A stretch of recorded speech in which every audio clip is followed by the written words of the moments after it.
İlahi, gələn günlərimizi keçən günlərimizdən xeyirli elə. İlahi, günahkar gözlərimizi qiyamətin günündə cəhənnəm odunda yandırma. İlahi, günahkar bədənlərimizi cəhənnəm odunda yandırma. İlahi, bizi bağışlamamış bugün öz dərgahından əli boş naümid yola salma. Ailəmizdən, nəslimizdən, övladlarımızdan haqq düşməni, Peyğəmbər, Əhl-i Beyt düşməni qərar vermə. İlahi, dünyada onların ziyarətindən, qiyamətdə şəfaətlərindən bizi binəsib eləmə. İlahi, Azərbaycanımızın bayrağını dünyanın hər yerində uca elə.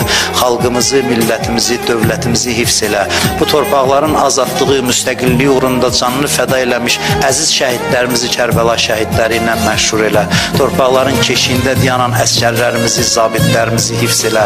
Ordumuzu tezliklə qalib elə. İlahi, yaddan çıxan dualarımızı qəbul elə. İlahi, ömrümüzün son anında, qəbrimizin əvvəl gecəsində Əli əleyhissalamın nuri vilayətindən bizi ayrı salma.